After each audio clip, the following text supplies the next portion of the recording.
한 해를 마무리하는 달 12월. 야심차게 시작한 병신년도 다 지나고 어느덧 끝자락에 와 있는데요. 해마다 겪는 일이지만 아쉬움이 남는 건 어쩔 수 없는 것 같습니다.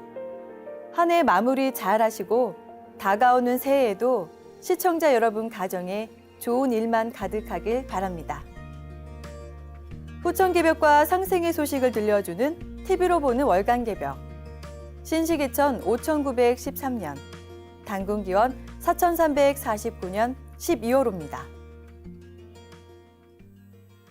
1871년 음력 9월 19일, 증산상제님께서 인류를 구원하기 위해 이 땅에 강세하셨는데요.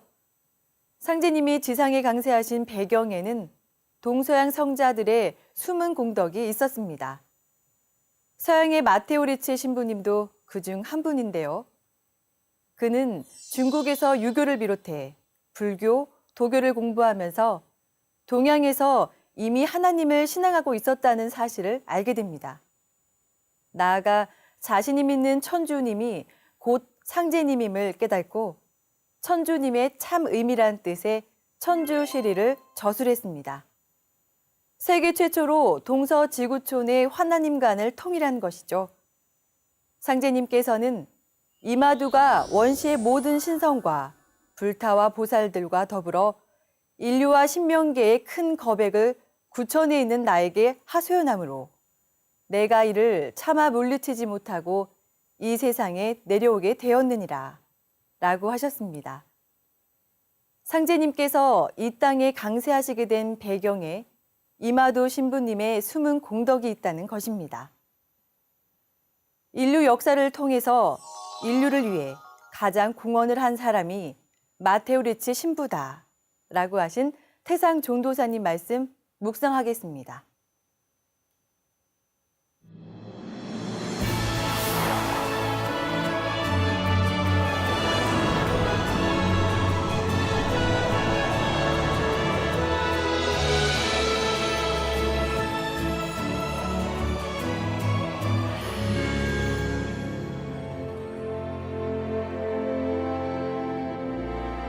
증산도는 자연 섭리에 의해서 참 하나님 상제님이 이 세상에 오셔서 열어주신 진리다. 상제님이 아니시면 이 세상 과거, 현재, 미래를 어떻게 정리할 수가 없다. 다만 참 하나님이 이 세상에 오셔서 신령과 사람을 통제해서 제도하는 수밖에 없다.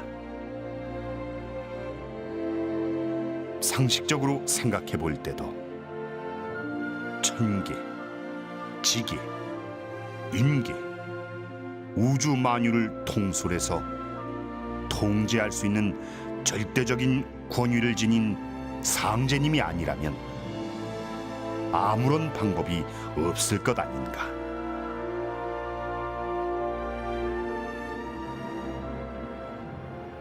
인류 역사를 통해서 인류를 위해 가장 공헌을 한 사람이 마테오 리치 신부다. 마테오 리치 신부는 가톨릭을 신봉했지만 성자로서 누구보다도 가장 훌륭한 분이다. 그분이 전 인류가 영세 만년토록 잘 사는 세상을 만들어 보려고 참 별스럽게 애를 다 썼다.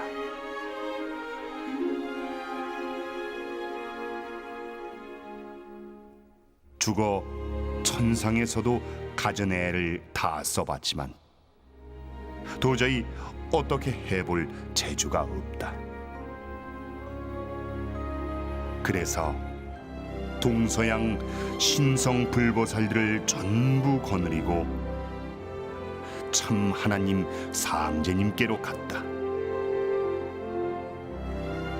우리의 능력으로서는 아무런 방법이 없습니다. 참 하나님 상제님께서 내려가셔서 좋은 세상을 건설해 주십시오 하고 호소를 해서 상제님이 이 세상에 오시게 된 것이다.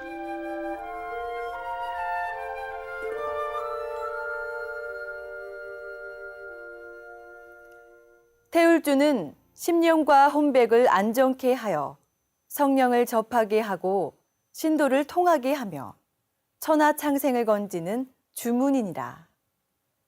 상제님과 태모님은 신천지의 조화 성령을 접할 수 있는 유일한 공부가 태울주 수행이라고 하셨는데요. 태울주는 천지 부모와 한마음이 되게 하고 천지 부모의 꿈을 성취하는 조화 기운을 활짝 열어줍니다. 또한 조화 성령이 감응하여 인생을 가로막는 모든 장애물을 없애주며 모든 병마를 물리치게 해주는데요. 특히 가을 개벽 상황에서는 누구도 태울주를 읽어야만 가을 천지의 아들, 딸로 거듭날 수 있습니다. 태울주를 꾸준히 제대로 읽으면 신도를 받아내리는 진리의 인간, 천지 중심 인간으로 거듭난다 라고 하신 종도사님 말씀 묵상하겠습니다.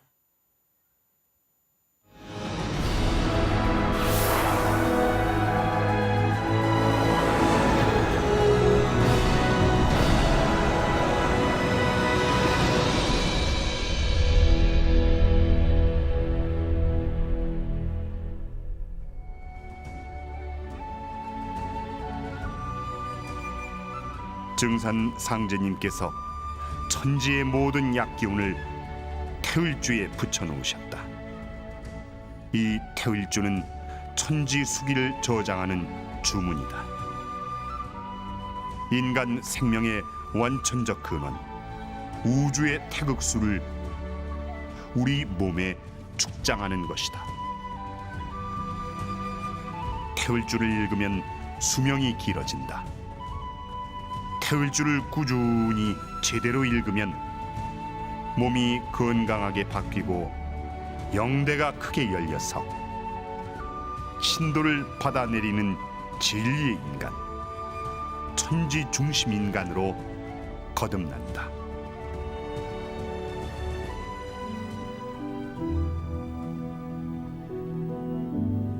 태울주의 원진리 주제, 최종 결론은 무엇인가? 만사무기 태울주다. 상제님 말씀에 마음만 고치면 안 되는 일이 없다고 하셨다. 그 마음으로 태울주를 읽으면 무궁무궁한 태울주 조화 신권이 발동되어서 이 세상 장애물이 이상하게 저절로 해소된다. 모든 문제, 장애, 고난, 어려움이 잘 극복된다. 태울주를 많이 읽으면 천지조화로 그렇게 되는 것이다.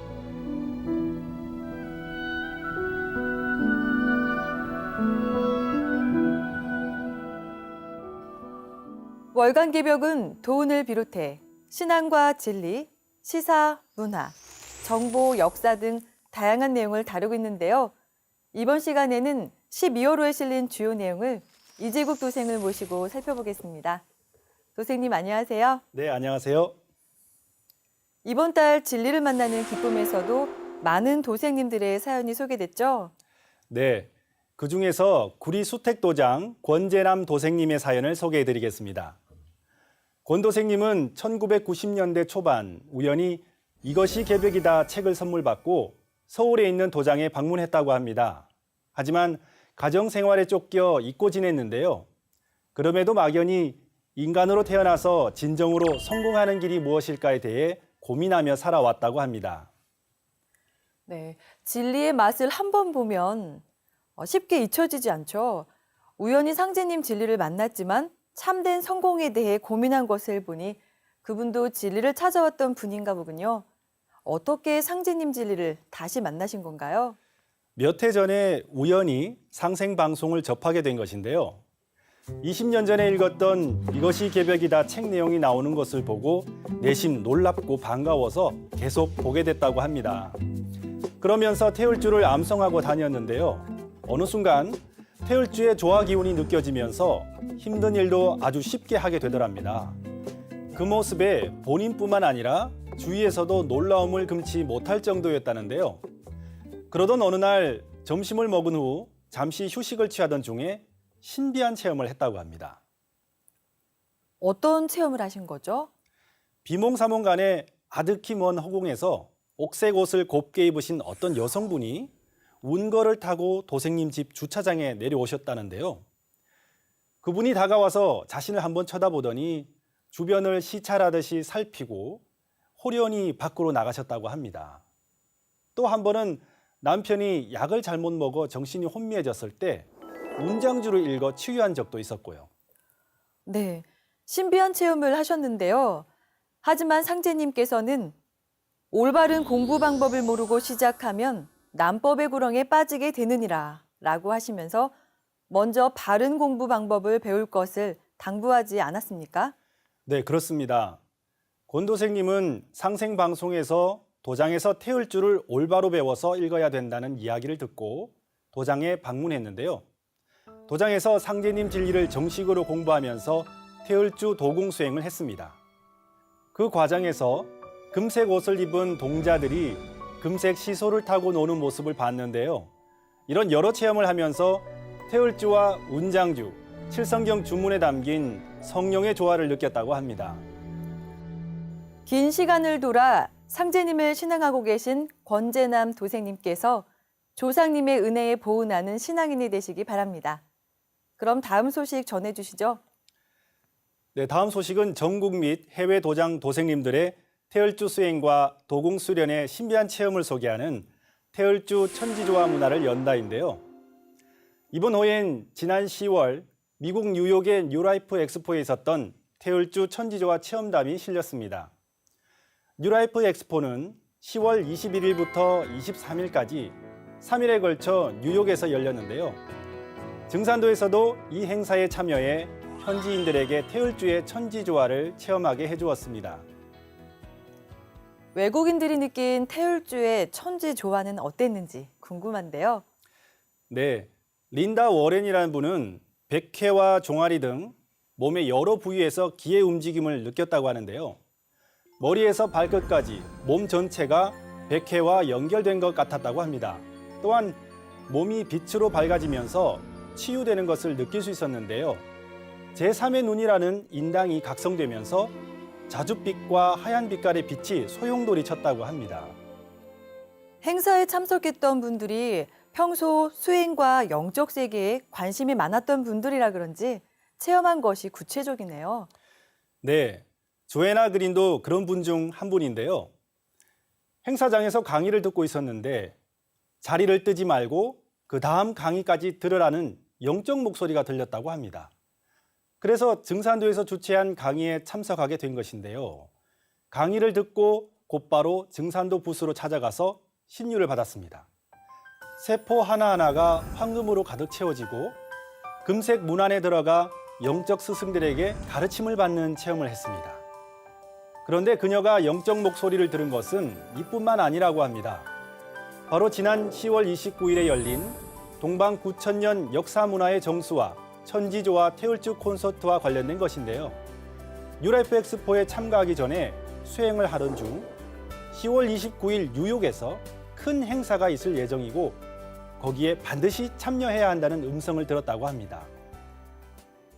상제님께서는 이제 모든 설령신들이 발동하여 그 선자선손을 새 운수의 길로 인도하려고 분주히 서두르니라 라고 하셨는데요. 그분이 들었던 영적 목소리의 주인공이 아마 조상 설령신일 수도 있겠다는 생각이 듭니다. 지금은 인종과 국가를 초월해 전 인류의 조상들이 자손을 새 생명의 길로 인도하려고 정성을 다하는 후천 가을개벽기라는 것을 실감할 수 있었습니다. 다음 소식은 상제님 진리를 보다 깊이 이해하기 마련한 도전 인물 열전인데요. 진시황에 대한 기사가 실렸죠. 네, 진시황에 대해서 모르는 분은 없을 텐데요. 서기전 221년 춘추 전국시대의 난세를 끝내고 중원을 통일하여 제국시대를 연 진왕 정이죠. 진왕 정은 이전의 왕들과 자신을 구별하여 황제라는 호칭을 사용해 최초의 황제, 즉 시황제가 됐습니다. 진왕 정이 통일 후 첫 번째 정책을 취한 것이 스스로를 황제라 참칭한 것인데요. 전국시대 이전의 제는 지극히 높은 신을 가리키는 말로 하늘과 인간, 사회와 자연의 최고 주재자를 지칭하는 것이었습니다. 그리고 황은 본래 제의 형용사로 후에 군주의 칭호가 됩니다. 또한 중국에서는 삼황오제라고 해서 이들을 훌륭한 인품을 지닌 군주의 모범으로 여겼는데요. 진왕정은 이들의 공업을 능가한다 하여 스스로를 황제라고 참칭하게 된 것이죠. 중원을 통일하고 황제라는 칭호를 처음 사용한 진시황. 그에 걸맞게 수많은 업적을 남겼죠. 네, 그렇습니다. 먼저 진시황은 전국을 9년으로 나누어 철저한 중앙 집권제를 실시하였습니다. 그리고 중국을 뜻하는 차이나가 진나라의 진을 음역한 것에서 알 수 있듯이 중국이라는 개념을 확립시켰습니다. 나아가 화폐 및 도량형 통일, 문자 통일 등은 중국 2000년 정치 제도에 막대한 영향을 끼치며 현재의 중국을 형성하는 뿌리가 됐습니다. 진시황은 천하의 모든 일을 직접 결정하고 공문서를 무게로 계산하여 매일 밤낮으로 자신이 처리할 문서의 양을 정해두고 정해진 양에 차지 않으면 쉬지도 않았다고 합니다. 네, 어떻게 보면 그런 근면함이 그를 중국 역사상 가장 위대한 군주의 반열에 오르게 했다고 볼 수 있는데요. 하지만 그만큼 과도 많았죠.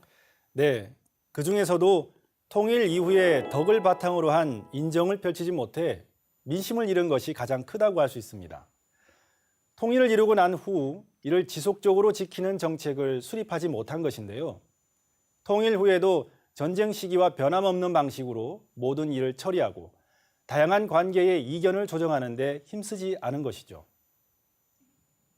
그래서 태모님께서는 전국 말세 진시황은 평천하한 연후에 만리장성 높이 쌓고 돌사람을 만드느라 학정이 자심함에 상극사배 선천운수 갈수록 극렬했네라고 하셨죠.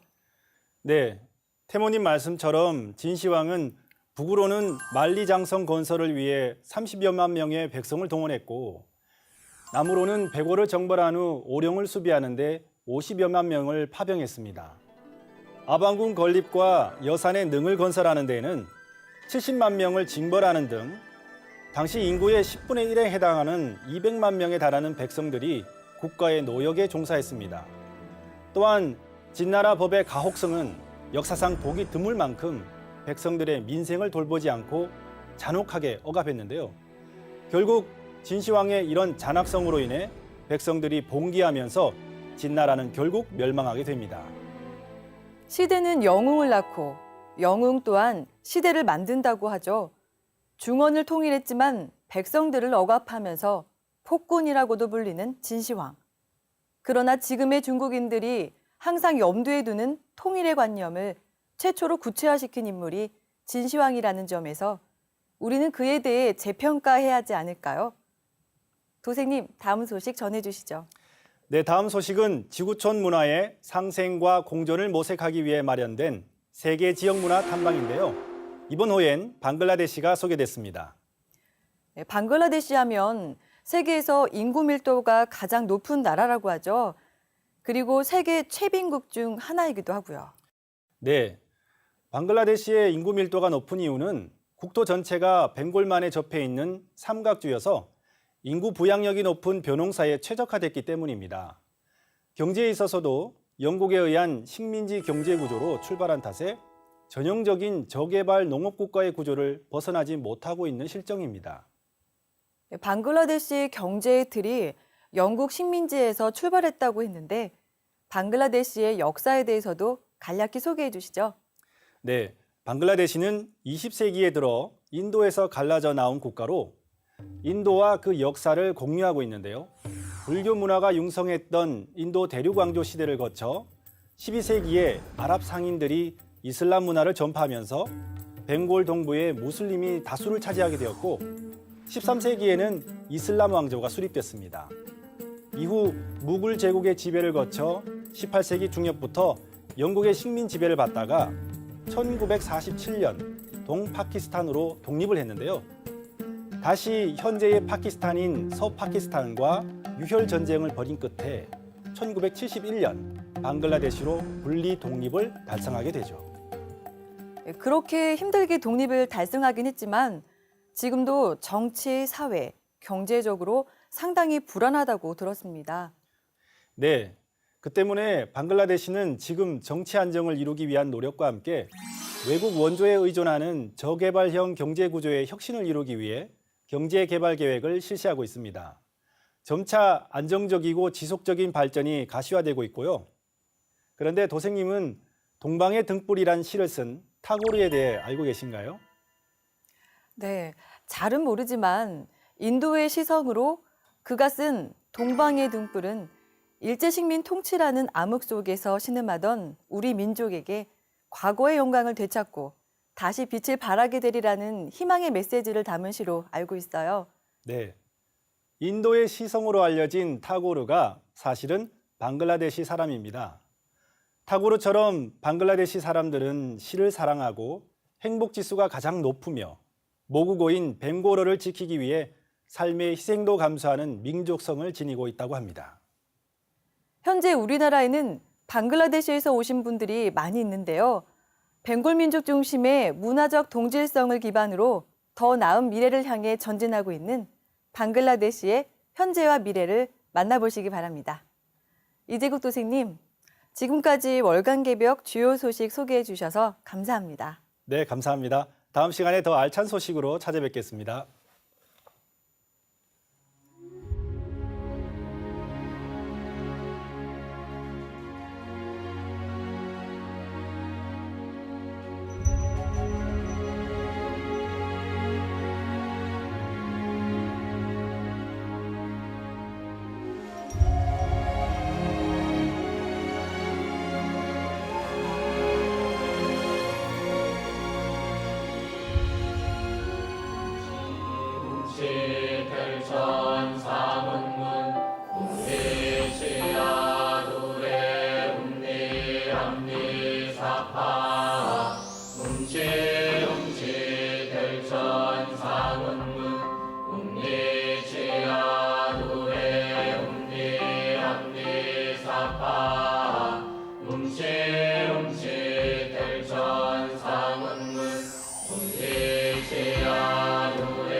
후천 성경 세계는 가가도장이라. 앞으로 열리는 후천 가을 세상에는 모든 가정이 상제님을 모시고 대도 진리를 닦는 구도의 성소가 된다는 상제님 말씀인데요. 가정 도방을 찾아 가족이 화합하며 신앙으로 하나 된 이야기를 들어보는 가가도장. 이번 주인공은 자기 성찰을 바탕으로 신앙과 삶을 풍요롭게 가꾸어 가고 있는 서울 강남도장 유영근, 이재순 도생님입니다. 서로 다른 시대를 사는 두 사람의 삶이 같은 패턴으로 전개되는 것을 평행이론이라 하는데요.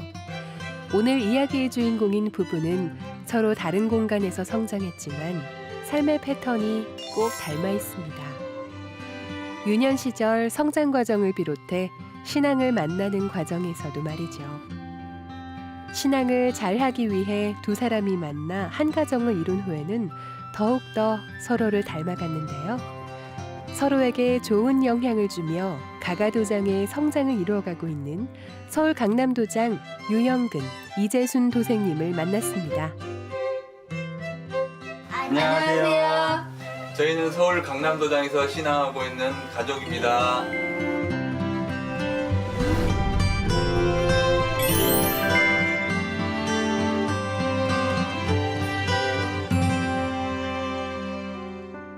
가치관이 막 형성될 무렵인 유년 시절. 그렇기에 이때 겪는 충격과 고독은 삶에 커다란 흔적을 남기는데요. 학창 시절 친한 친구의 갑작스런 죽음은 유영근 도생님의 삶의 방향을 바꿔놓았습니다. 친구의 죽음을 목도한 후 인생의 의미를 찾기 시작했다는 유영근 도생님. 그 해답을 찾기 위해 여러 종교의 문도 두드려봤지만 원하는 답을 찾을 수는 없었습니다. 제가 고등학교 1학년 때 친했던 친구 한 명이 이제 여름에 물놀이를 하러 갔다가 그래서 죽었어요. 익사를 했어요. 갑자기 그 소식을 듣고 이렇게 머리로 뭔가 망치를 때린 것 같은 느낌을 막 받고, 물론 어렸을 때부터 죽음에 대한 삶에 대한 그런 생각을 좀 해봤지만 그때 되게 좀 충격을 많이 받았었어요. 그러면서 공부를 하다가 공부보다도 뭔가 방황을 하기 시작했어요. 그래서 옥상에 올라가 가지고 하늘 보면서 별 보면서, 보통 이제 자율학습 시간에 공부를 해야 되는데 부끄러운 이야기지만은 거의 한 3년 동안 계속 자율학습 시간에, 물론 공부를 하기도 했겠죠. 그런데 올라가서 방황했던 시간들이 좀 많았어요. 그래서 내가 이렇게 태어나서 앞으로 어떻게 살아야 될 거고, 태어났다면 내가 왜 태어났는지, 그리고 내가 당장 이 옥상에서 떨어진다면 세상이 무엇이 바뀔 것인가. 부모님들은 슬퍼하고 하겠지만 크게 뭔가 바뀌는 게 있는 것인가, 과연. 나의 어떤 정체성이라든지 어떤 인생의 진짜 근본 목적, 근본 궁극적인 그런 부분들에 대해서 고민을 많이 했어요. 그런 생각을 해서 그런지 저희 학교 근처에 이제 대학교가 있었는데, 한 대학생이 같이 이렇게 이야기하는 시간을 좀 갖게 됐어요. 근데 대학생이 불교를 이렇게 신앙을 하면서 그 내용 중에 이제 공즉식색, 색즉시공이라는 그 내용을 이렇게 전해줬는데, 굉장히 제 마음속에 뭔가 불안하고 방황했던 그런 내용들이 그 말씀 듣고 나서 굉장히 마음이 편안해진 거예요. 대학생 그분을 통해서 내 마음을 갖고 불교에 한번 공부를 해보자, 이렇게 하다가 얼마 한 1년 정도 지나서인가요? 그 형이 다시 개종을 했어요. 기독교로 개종을 했어요.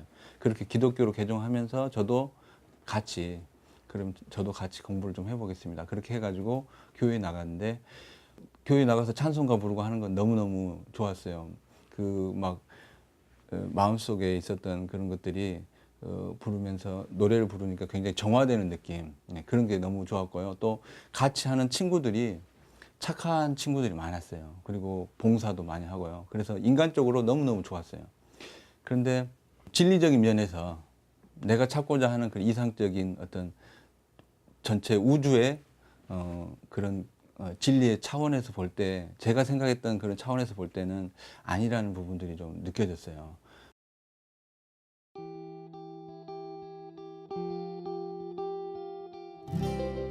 어린 시절부터 삶의 의미를 찾고자 한 것은 부인 이재순 도생님도 마찬가지였는데요.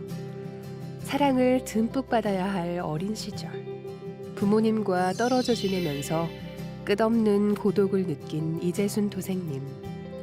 결국 이런 삶의 시련은 자연과 영적 대화를 하며 내면을 다지는 자아 성찰로 이어졌습니다.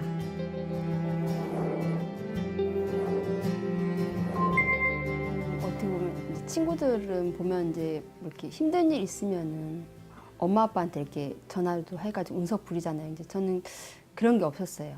누구한테 나 힘들다, 오늘 친구랑 싸웠다, 그런 걸 나누고 싶은 친구가 한 분도 없었어요. 이제 학교가 친구들은 이제 초등학교 친구 아예 다른 곳을, 다른 지방으로 왔기 때문에 한 명도 없었고, 주위에는 이제 할머니만 있었어요. 그래서 이야기를 할머니는 맨날 저한테 뭐 해라 이렇게 못한 것만 계속 혼내시거든요. 그리고 그런데 이제 할머니 맨날 혼나는 건 아니에요. 또 동네 사람들이 오면 우리 재순이는 부지런하고 착하고 영리하고 막 그런 얘기는 하시는데 또 할머니하고 둘이 맞닥뜨리 있으면 계속 이렇게 뭘 가르치시려고 그러고 항상 그랬거든요.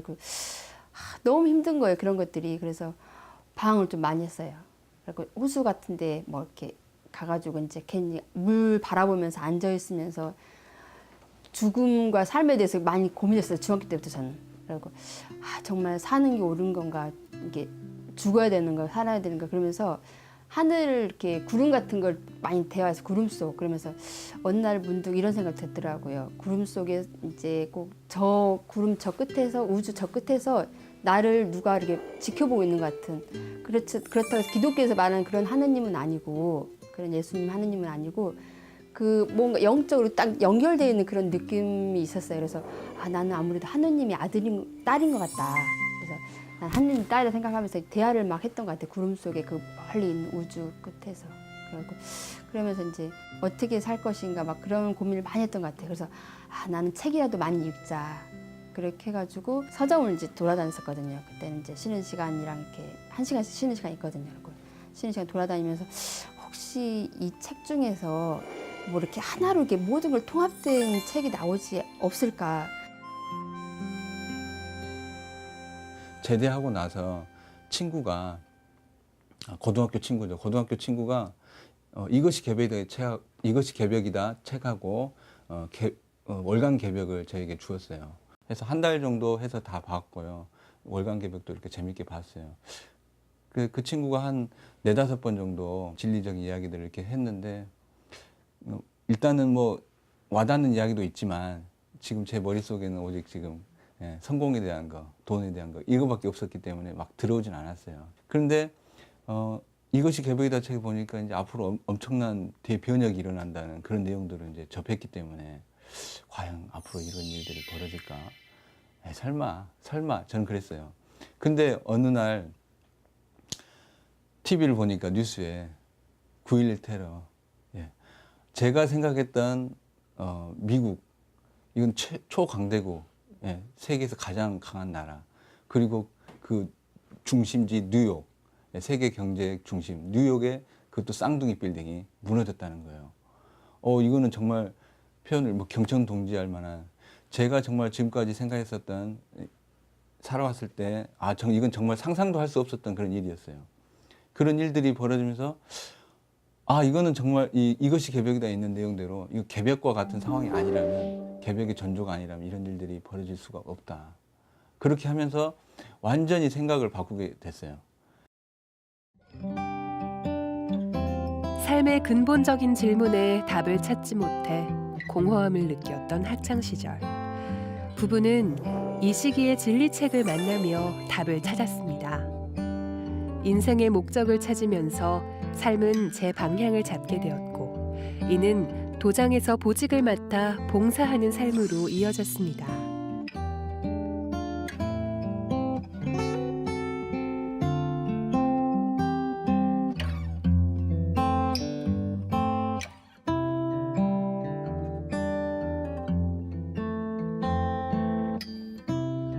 전 입도하면서부터 결혼하기 전까지는 하루에 한 번도 빠지지 않고 도장에 나갔었거든요. 도장은 제 일의 집이고 우리 집은 그냥 잠만 자는 곳이라 생각하고 있었거든요. 그래서 이게 외로운 그런 게 있었기 때문에 도장에 가서 공부하고 친구들 만나고 사람들 만나 도담을 나누다 보면은 그런 게 하나도 없는 거예요. 그래서 도장에 가면 저는 항상 행복했어요. 그래서 이제 직장 끝나면 무조건 도장 가고, 도장에서 이제 일이 마치면 집으로 잠자러 오고, 아침에 일어나면 새벽 수행 갔다가 직장 갔다가 끝나고 집에 갔다가 그렇게 지냈던 것 같아요. 그러다가 이제 내가 한번 올인해봐야겠다 해가지고 2002년부터 했던 거죠. 이렇게 하면 하고 아니면 아니다, 그런 스타일인데, 제가 아까 뭐 짧지만은 그 어렸을 때 그 생각을 많이 했잖아요. 삶과 죽음에 대한, 생사권에 대해서 많이 생각을 했었고, 오직 했으면 권력, 명예, 돈 이것만 이렇게 찾자고 그렇게까지 판단을 하고 이렇게 인생을 계획을 짜기도 했었잖아요. 그런데 진리를 이렇게 만나면서 더 이상 내가 뭐 방황할 게 없다.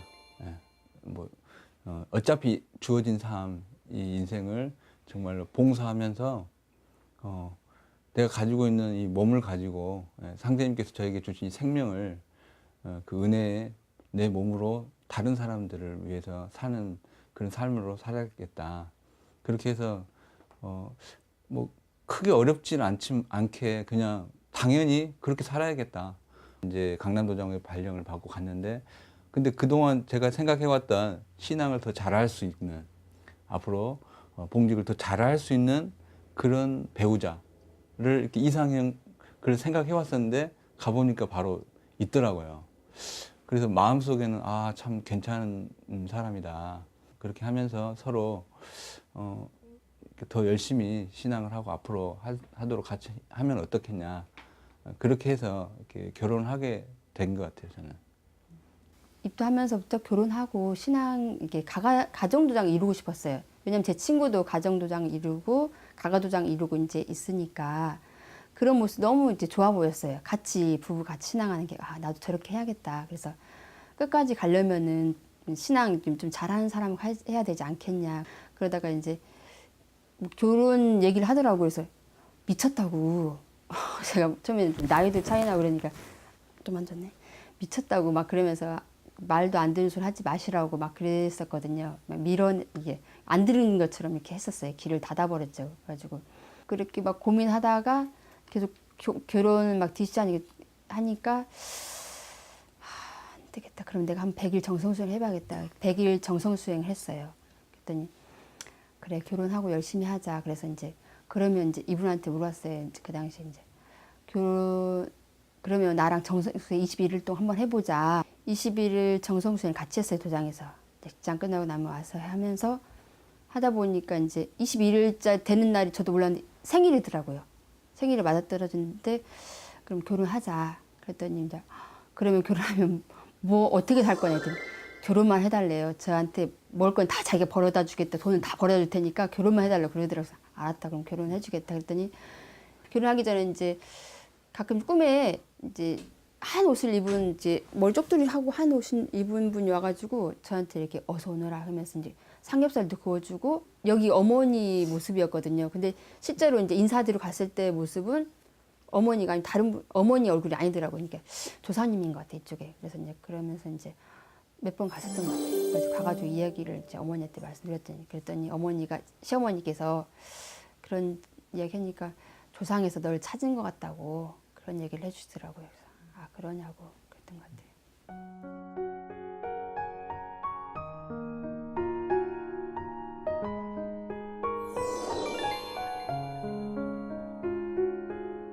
서로에 대한 이해를 바탕으로 도장과 가정을 함께 읽어가는 유영근, 이재순 도생님.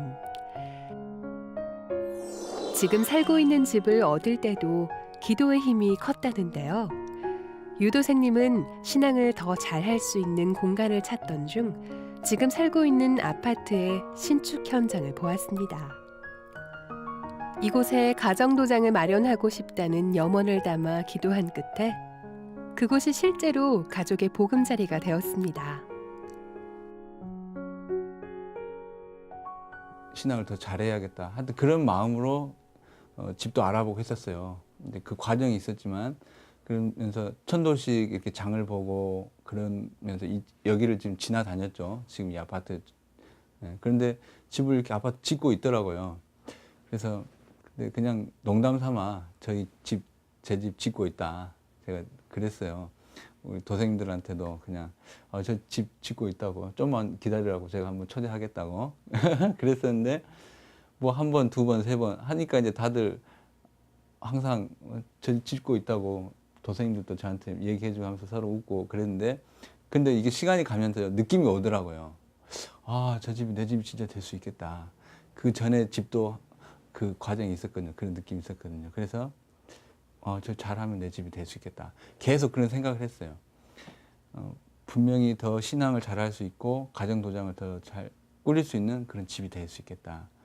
보면은 자기가 이제 포교 활동하다가 나는 이번엔 고덕동 이사 가야겠다. 그러면은 정말 거기 고덕동에 집이 나타나요. 우리가 원하는 집이. 그래가지고 또 그래 이번엔 우리 도장 좀 가까이 가야겠다 이번에는. 그러면 그럼 성수동 쪽에 한번 가볼까? 그러면 그래 한번 알아봐. 그러면은 가서 집을 우리 형편에 맞는 집을 구해와요. 정말 대전에 이게 내려가면서 여기 건물이 지어지고 있더라고요. 그래서 저기 우리 집이라고. 정인아, 지상아 여기 우리 집이니까 잘 봐두라고 그러더라고요. 이제 제가 웃었죠. 무슨 소리야 그러냐고. 저기 우리 집이 어떻게 되냐고. 그래서 그랬더니 저거 우리 집이라고. 내가 사람들한테 다 말했다고. 도장 같은 사람들이 그러더라고요. 저기 청계산 앞에 집이 지어지고 있는데 포도님이 자기 집이라고 소개시켰다고. 그래서 그냥 농담이에요. 무슨 우스갯소리. 하지만 저도 이제 속으로 이제 기도는 했었죠. 저 집에 가면 좋겠다. 산도 있고 그러면서 이제 내가 옛날부터 이렇게 산 끼고 있는 집을 이렇게 원했었거든요. 그래서 그래 저기 갔으면 좋겠다는 이제 그런 생각을 했었죠. 그러다가 이제 그리고 저는 집 그렇게 연연하고 그런 건 없어요.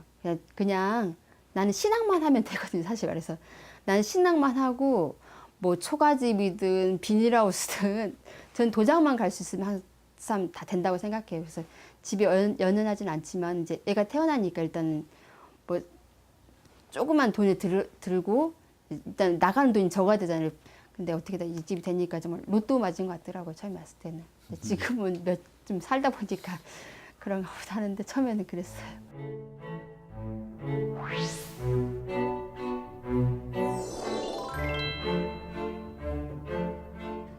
가족들은 도방에서 봉청소와 수행으로 하루를 시작하는데요. 도방은 가족들의 신앙의 터전이 될 뿐 아니라 주변 지인에게 상제님 진리를 전하는 성소 역할을 하고 있습니다. 특히 이 부부의 가정도장이 자리 잡는 데는 상생방송이 큰 힘이 되었는데요. 이웃이나 지인들이 방문했을 때 상생방송을 보여주면서 진리를 소개하고 있다고 합니다. 제가 이제 가가도장 이렇게 꾸미고 뭐 작지만은 하면서 상생방송하고 우리 증산도 진리를 많이 전할 수 있는 공간 결국 제일 좋겠다 그런 생각으로 와이프도 많이 이렇게 잘 하고 있는데요. 이 주변의 주민들 이 지금 집에 많이 정인이나 이렇게 주변 우리 같이 일하는 같이 지금 뭐 하고 있죠? 도서관 봉사하고 있는데 그분들하고 주부들 많이 인도하고 또 이렇게 서적들 우리 증산도 서적들을 뭐 서점처럼 많이 이용해서 증산도에 대한 이미지를 많이 상생방송에 대한 이미지를 많이 올려주는 그런 역할을 하는 게 역할을 한 부분이 참 좋다고 저는 생각해요. 정인이 좀 친구들을 좋아해요. 사람을 좋아해가지고 데려오거든요. 그럼 데려오면은 친구만 오는 게 아니라 엄마들도 같이 와요. 제가 이제 상생방송 틀어놓잖아요. 그러면은 상생방송 보고 책 꽂혀 있는지 책 같은 거 이렇게 보면서 이게 뭐지? 그러면서 이게 뭐예요? 물어봐요. 저기 증산도 상생방송이라고. 그래서 이제 어진 진영도 보고 그러거든요. 저게 뭐냐고 해서 청수 모시는 거라고. 옛날 할머니들 이렇게 모시지 않았냐고. 그래서 자연스럽게 이렇게 얘기해 주는 것 같아요. 어머니도 오면. 여기 오면서 이제 여기 사람들 친해져야 되잖아요. 그래서 근데 거리가 없었거든요. 근데 이번 7월 달에 올해 7월 달에 여기 도서관이 개관을 했어요. 작은 도서관이. 그래서 거기서 이제 봉사자를 모집하더라고요. 그래서 제가 봉사는 많이 할 수 없으니까 일주일에 그러면 한 번 하겠다. 그래서 일주일에 한 번 2시간씩 하면서 책도 제가 비치해 놨거든요. 저희 증산도 서적만. 그래서 이제 거기는 또 책을 좋아하는 분들이 많이 오시더라고요. 그래서 거기 있다 보니까 프로그램 참여하다 보니까 어머니들 좀 많이 친해졌어요. 그래서 여기서 이 가가도장을 중심으로 해가지고 일단 여기서 유김이든 여기 인연 있는 사람들이 이제 제가 다 좀 만나서 상점 진리를 전하고 싶어요. 그리고 반드시 그렇게 될 거라고 저는 생각하고 있어요. 태사분께서 사람이 사람이라고 다 사람이냐, 사람이 사람다워야 사람이지. 그 말씀을 처음 입도할 때 듣고 그 말씀 참 너무 좋았거든요. 제가 정말 사람다운 사람, 가을에 그 테일의 인간, 열매 인간이 내가 되어가는구나. 내가 바라는 대로 어렸을 때부터 그런 정말 제대로 된 그런 사람이 되기 위해서 내가 생각을 하고 했었는데 그런 사람이 되어가고 있구나. 그런 느낌을 받고 그렇게 가고 있다는 확신이 들었어요. 제가 정말로 봉사를 제대로 할 수 있는 그런 그 꿈이 있었잖아요. 그게 이루어지는 것 같아요. 도장에서 수호사님들 잘 모시고 또 우리 도생님들 정말 성심성의껏 모시는 그 마음으로 잘 모셔가지고 모두가 태일행랑 정말로 다 성공하시는 그런 일꾼들 되실 수 있도록 제가 이끄는 게 도장에서는 제 목표고요. 또 우리 아이들 천지 일월께서 보내주시고 한 아이들인데 꼭 앞으로 서초동도수의 그 주인공들이 되는 그런 일꾼들이 될 수 있기를 바라는 마음뿐입니다. 이상입니다. 상제님 신앙에 더 큰 열매를 맺고자 함께하게 되었다는 두 사람. 부부는 처음 그 마음을 잊지 않기 위해 더욱 신앙의 기본에 충실하고 있는데요. 진리 공부를 통해 스스로를 성찰하고 봉직 생활을 통해 다양한 경험을 쌓으며 신앙 성숙을 이뤄가고 있습니다. 유영근, 이재순 도생님의 간절한 바람대로 도반이 상제님 진리를 널리 전하는 신앙의 성소가 되길 바랍니다.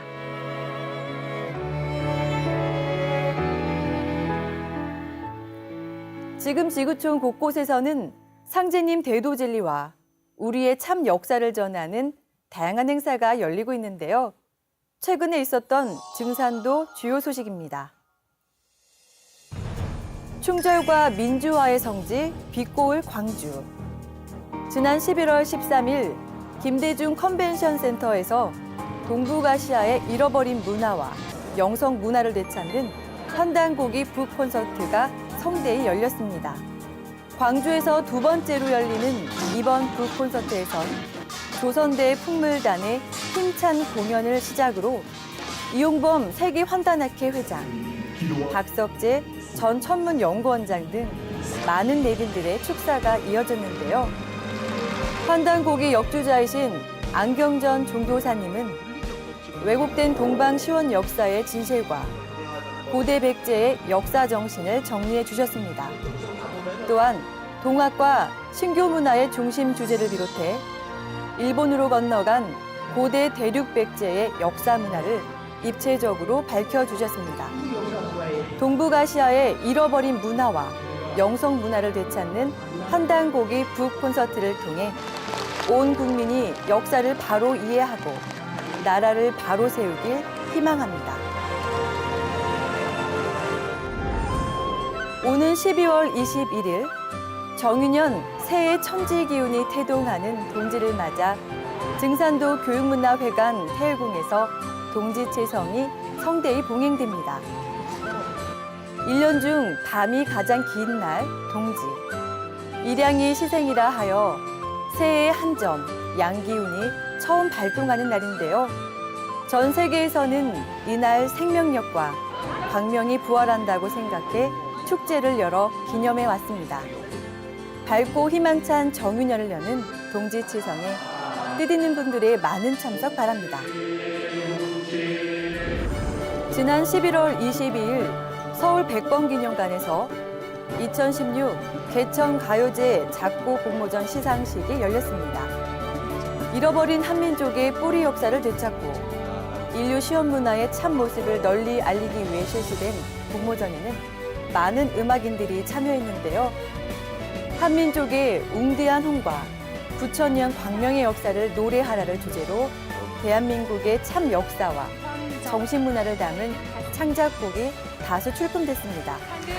금상 신진섭님의 어화가를 비롯해 가곡, 국악, 동요, 가요 각 분야에서 다수의 팀이 시상했는데요. 당선된 작품들은 상생방송에서 공개됩니다. 2017년 2회 공모전이 예정되어 있으니 음악인 여러분들의 많은 관심 바랍니다. 송구영신. 해마다 이맘때면 등장하는 인사말인데요. 새로움을 향한 소망과 축하의 의미를 담고 있습니다. 한 해 동안 TV로 보는 월간 개벽을 시청해주신 시청자 여러분께 감사드리며 새해에도 희망찬 소식으로 찾아오겠습니다.